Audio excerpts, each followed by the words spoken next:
Jonbenét Ramsey was just 6 years old when she was found murdered on December 26, 1996. The killer is still unknown.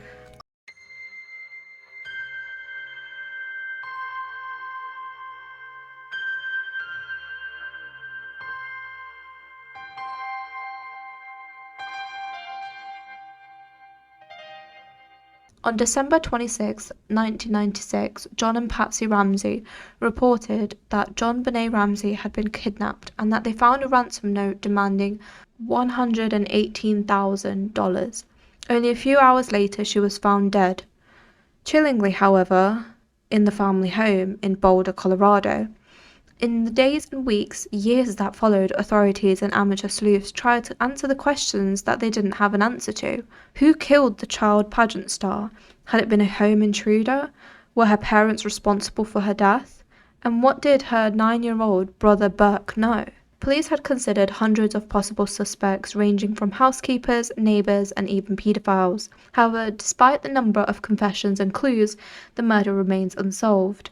Jonbenét was born on August 6, 1990, and she spent much of her time competing in and winning beauty pageants for children. By the time she was 6, she had won titles like America's Royal Miss, Little Miss Colorado, and National Tiny Miss Beauty, among others as well.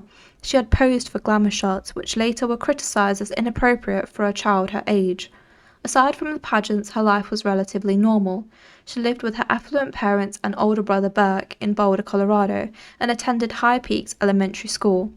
On December 25th, she and her family celebrated Christmas. However, this holiday was the last time that anyone ever saw Jonbenét alive. According to her parents, all seemed well when they had put their daughter to bed that night. No one, aside from the killer or killers, knows exactly what happened that late night and in the early morning. As the Ramseys told it, they first realised that something was wrong around 5:30 in the morning. It was then that Patsy spotted papers stuck on the staircase. She found a 2.5-page ransom note. The author claimed, "We have your daughter," and they demanded a ransom for her safety and promised to call with more information by 10 a.m. tomorrow. Patsy recalled later, "I just remember when I read 'We have your daughter,' I just felt this overwhelming fear, and I just dashed back up those stairs as fast as I could and I pushed her door open." Here is the 911 call that was made from their residence.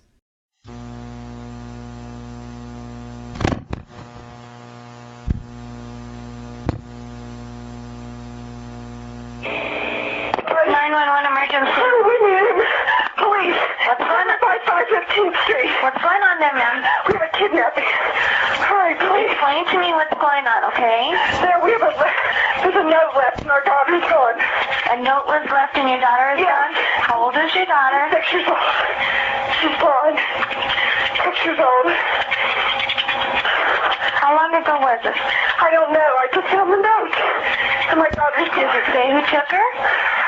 What? Does it say who took her? I don't know. There's a ransom note here. It's a ransom note? It says FBTC. Victory. Please. Okay, what's your name? Are you Patsy Ramsey? I'm the mother. Oh my God. Please. I'm sending an officer over, okay? Please. Do you know how long she's been gone? No, I don't. Please, we just got out. Is she right here? Oh my God, please. Okay, well, there's somebody. I am, honey. Please. Take a deep breath. Please, okay? Hurry. Patsy. Patsy.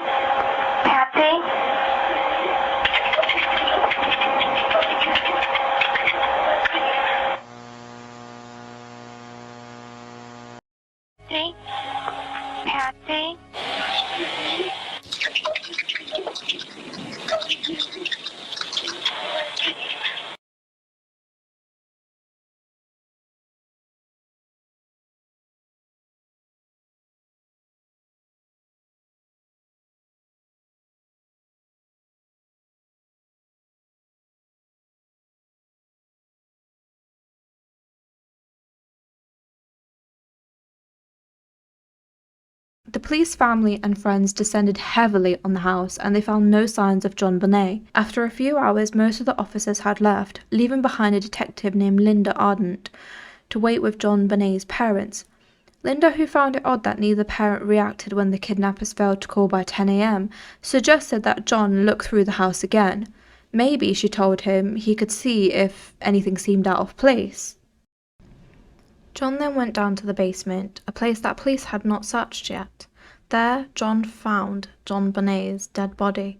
She had been brutally bludgeoned over the head, strangled with a garrote made out of a nylon cord and one of her mother's paintbrushes, and possibly sexually assaulted. John later said, "I knew instantly what I found. I found my daughter. She was lying on a white blanket. The blanket was wrapped around her. Her hands were tied above her head. She had tape over her mouth." After the horrible discovery, the Boulder Police Department made multiple mistakes that compromised the investigation, including allowing John to move the body and not interviewing the parents separately. Even before the body was found, the cops allowed several visitors into the house, contaminating the entire crime scene. Some house guests had cleaned the home, potentially eliminating fingerprints that may have been left behind. The cops' failure to secure the entire crime scene is believed to be one of the main reasons why this case has been so difficult to solve. An autopsy later showed a grim picture of her death. The 6-year-old had died from asphyxia by strangulation associated craniocerebral trauma. In other words, she had been hit on the head very hard and strangled. It didn't take long for the suspicions to be on the parents. Her body had been found in their home, making it likely that a close family member was involved with her death. Her mother and father were also noticeably quick to lawyer up, which some found suspicious. According to the police, both parents ended up being interviewed. In fact, moments after the body was found, Detective Linda wondered if John Ramsey had killed Jonbenet. As she watched him carry his dead daughter from the basement, she wondered if he'd tried to kill her too. Linda recalled, "I remember wearing a shoulder holster, tucking my gun right next to me and consciously counting that I've got 18 bullets. All early investigations circled back to one place, the Ramsey house. The garrote used to kill Jonbenet, it was made out of one of Patsy's paintbrushes. The paper used for the ransom note, it was torn from a notepad that was already in the home. The pen? It was also found in the house.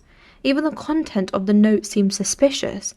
It went on for pages and pages, while most ransom notes tend to be short. For another, the author was after an oddly specific amount of money. Turns out that was the exact amount of money that John Ramsey had received as a bonus that year. His colleagues would later say that very few people other than John himself would be familiar with that number. Police soon started to consider John and Patsy their prime suspects. The theory was that they'd killed Jonbenet by accident, then staged a crime scene to make it look like she'd been killed by an intruder. Meanwhile, Jonbenet's parents adamantly denied the accusations. John Ramsey stated, "We were completely outraged. We were shocked. How could anybody think this? We were a normal family." The widely circulated photos of a pageant wear continued to cast a negative light on the parents. Patsy defended her daughter's gift at performing, while John insisted beauty pageants were just one of her many hobbies. These claims didn't help their reputation. The mystery continued on. Some investigators started considering other options. Lou Smith, a Colorado detective called out of retirement to help with the case, initially believed that it was a slam dunk and suspected the parents, but the more he looked into it, the more he doubted their guilt. Lou believed that a mysterious intruder had indeed snuck in through one of the home's several open windows, specifically one that was in the basement. Pointing to evidence like an unfamiliar shoe print near the crime scene and the possible mark of a stun gun on Jonbenet's body, he argued that the unknown person was Jonbenét Ramsey's killer. Most Boulder police officers continued to focus primarily on the parents. Lou resigned from the case due to frustration. He said, "I cannot in good conscience be part of a prosecution of innocent people. It would be highly improper and unethical for me to stay when I so strongly believe this." Investigators started to gather suspects and eventually theories evolved. To this day, most people believe that her parents were responsible for her death, even though they were never officially charged with the murder. John Ramsey has always blamed the Boulder Police Department for making them look guilty in the media. He said, "The police were there not to help us. They were there to hang us." Who knew a twist was coming next in this case? In 2008, a new form of DNA testing found at least one unknown male's DNA on her pajamas. Since the DNA did not belong to her relatives, the Ramsey family was officially cleared in the case. However, this was 2 years after Patsy Ramsey had died of ovarian cancer. By 2016, the conclusion was called into question when forensic experts revealed that the DNA from unknown male 1 may have been a composite from multiple people, which would render it worthless as evidence. At this point, many people still believe that the parents were the culprits. They usually believe that the couple worked together, either throughout the entire time span of the crime or at least for a portion of it. A few have speculated that either John or Patsy committed the crime on their own and their spouse then covered it up. However, they weren't the only suspects in this case. The theory was still out there on the intruder. One popular branch of this theory is that a paedophile was behind the crime, considering she was heavily involved in pageants. One early suspect was a local sex offender named Gary Olivier, who allegedly told a friend that he'd hurt a girl, shortly after the murder in 1996. However, DNA testing eventually cleared him in this case. In 2006, a paedophile named John Mark Carr confessed outright to killing Jonbenét in a love game gone awry. DNA testing cleared him as well. The intruder theory continued on that it may have been someone who the family personally knew. One intriguing suspect was their housekeeper, Linda Hoffman Pugh. She carried a key to the home and knew the family's schedule, but she may have been potentially seen a pay stub with John's bonus. It seemed unlikely that Linda would go to the extent of kidnapping, asking for a ransom, and then murdering a child, even if she was in dire need of money. Her alibi was not as airtight as she claimed to be sleeping at the time of the murder. She was never formally accused of involvement in the crime, and much of it was circumstantial evidence. Suspects ranged from a local electrician who was reportedly involved in a property dispute with the Ramseys to the local town Santa, who allegedly chose Ramsey to be a special friend. The most shocking theory of all was one created by CBS. A docuseries called The Case of Jonbenét Ramsey aired in 2016, and the person accused was her brother Burke, who was 9 years old. The docuseries cut down on an undigested pineapple that had appeared in her stomach and a bowl of pineapple that had been found in the kitchen. However, at the time, Patsy denied making a bowl of pineapple for her. Apparently, Burke had prepared the pineapple for himself as a late-night snack.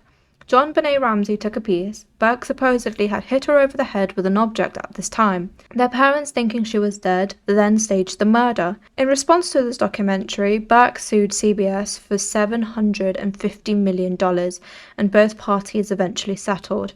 At this stage, they are starting to revisit the case and looking at new suspects that may have caught the eye of investigators. Who knows if one day we'll find the killer or any new clues. However, I suggest you keep looking out for any new information as this case continues to develop.